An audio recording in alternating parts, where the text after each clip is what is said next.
पहली स्टेज पढ़ने वाले हैं बजट की, प्रेजेंटेशन ऑफ बजट, बजट का प्रस्तुतिकरण। तो सबसे पहले हमें ये पता होना चाहिए कि बजट को प्रेजेंट कौन करता है। तो जनरली कौन करता है?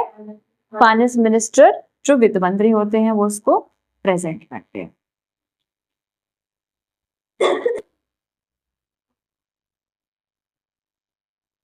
फाइनेंस मिनिस्टर प्रेजेंट में कौन है? बिल्कुल,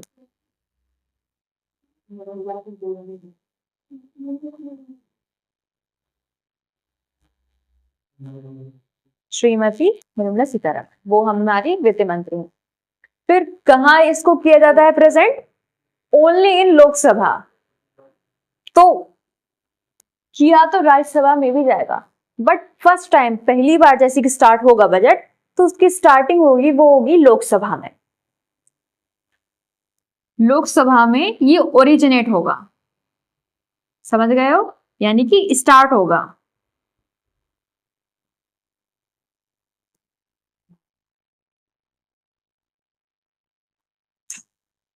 ठीक है, फिर ये कब किया जाता है?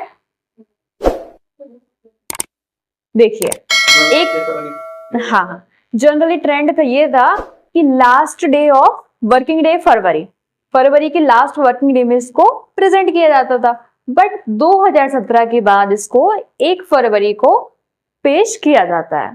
तो 1 फरवरी को क्या करते हैं? प्रेजेंट करते हैं बजट को हर साल।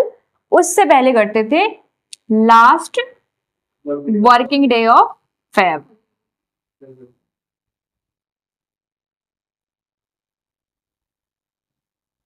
ठीक है, सबसे इंपॉर्टेंट जो मैं आपको बताने वाली हूं कि 2017 से एक और प्रोविजन आया है।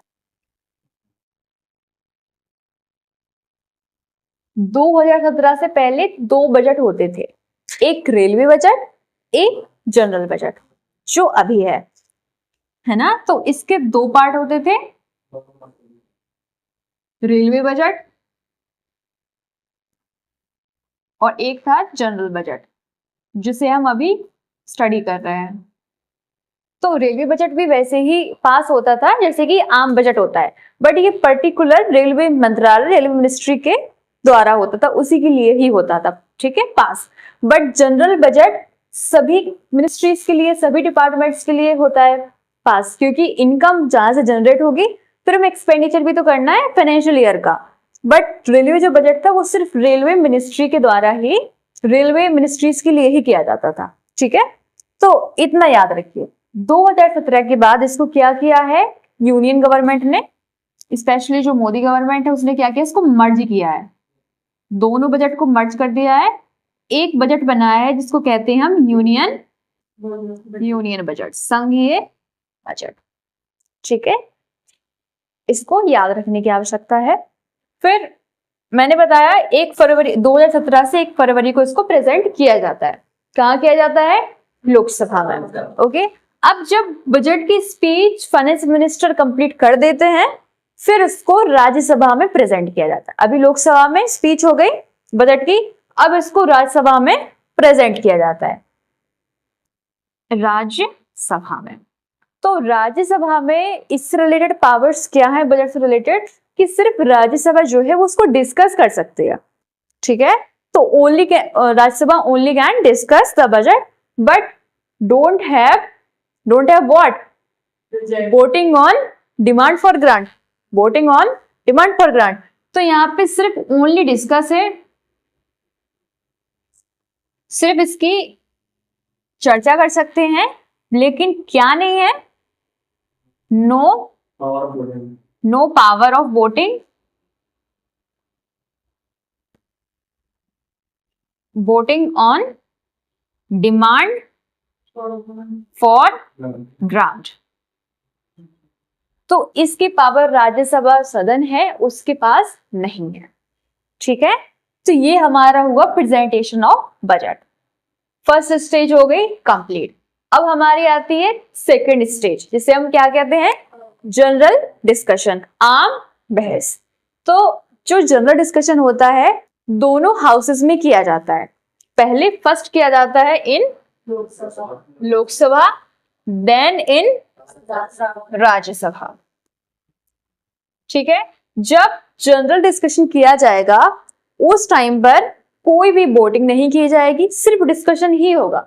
किसी भी तरह की वोटिंग अलाउड नहीं है और ना कट मोशन लाया जाएगा, ना तो वोटिंग की जाएगी और ना ही कटौती प्रस्ताव लाया जाएगा। तो ये आपके दोनों कैंसिल होते हैं सेकंड स्टेज में। डिस्कशन नाम क्या है? General discussion. तो सिर्फ डिस्कशन ही होगा, कोई वोटिंग नहीं होगी, ना कोई कट मोशन आएगा। तो मुझे आपको ये बताना था कि वोट फॉर ग्रांट क्या है ना? तो वोट फॉर ग्रांट क्या है? अनुदान की मांग। इसका मीन ये होता है कि जो हमारी मिनिस्ट्रीज हैं, डिपार्टमेंट्स हैं यूनियन गवर्नमेंट के, उनके लिए उनके एक्सपेंडिचर भी तो करना होगा। अगले साल के लिए एक्सपेंडिचर कहां से करेंगे वो लोग? वो करेंगे CFI, यानी कि जो फंड्स एलोकेशन होता है, CFI से फंड्स एलोकेशन के लिए क्या पास करवाना पड़ता है? वोट फॉर ग्रांट, अनुदान की मांग। ठीक है, पहले होता है वो डिमांड जब वोटेड हो जाती है, ठीक है, तब वो बन जाती है ग्रांट। समझ में आ रहा है? तो हमारी जो यूनियन मिनिस्ट्रीज हैं, वेरियस डिपार्टमेंट्स हैं, उनको फंड्स एलोकेट किए जाते हैं। फंड्स एलोकेट होंगे तभी तो उनका एक्सपेंडिचर पूरा होगा। तो फंड्स एलोकेट कहां से? कंसोलिडेटेड फंड ऑफ इंडिया से। ठीक है, CFI से जो फंड्स एलोकेट होते हैं तो उसके लिए वोट फॉर ग्रांट है, उसको पास करवाना होता है अनुदान की मांग। ठीक है, समझ में आया आप सभी को? फिर मैं बता रही थी आपको कट मोशन। कट मोशन क्या होता है? कटौती प्रस्ताव। इसका मीन क्या होता है कि जो वोट फॉर ग्रांट में कटौती करी जाती है, किसके द्वारा की जाती है? ऑपोजिशन पार्टी, विपक्ष के द्वारा की जाती है। कटौती प्रस्ताव लाया जाता है। इसके भी कई टाइप्स होते हैं। जनरली क्वेश्चंस आपके एग्जाम्स में नहीं आते हैं, फिर मैं बता दे रही हूँ। जैसे कि पॉलिसी कट मोशन हुआ, इकोनॉमिक कट मोशन हुआ। एक मेरे स्टूडेंट हैं जिन्होंने बहुत अच्छे एग्जाम्पल दिया है कि जैसे कि बताएं आप। हाँ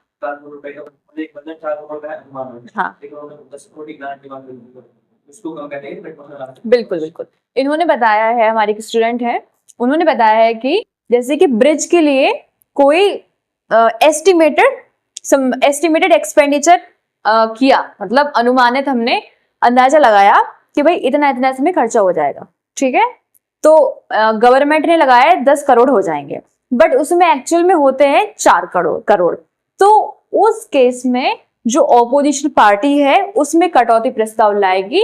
विपक्ष ही तो लाएगा कटौती प्रस्ताव। तो जो कटौती प्रस्ताव लाएगा तो फिर उसका जो फंड एलोकेशन है वो 4 करोड़ के समथिंग हो जाएगा। पॉलिसी कट भी होता है, ठीक है, इकोनॉमिक कट भी होता है, बट आपको ये याद रखना है कट मोशन सिर्फ वोट फॉर ग्रांट के लिए ही लाया जाता है। ठीक है, क्योंकि CFI से फंड्स एलोकेट किए जाते हैं वोट फॉर ग्रांट में। समझ में आया सभी को? ओके, फिर हम पढ़ने वाले हैं थर्ड स्टेज। स्टॉप।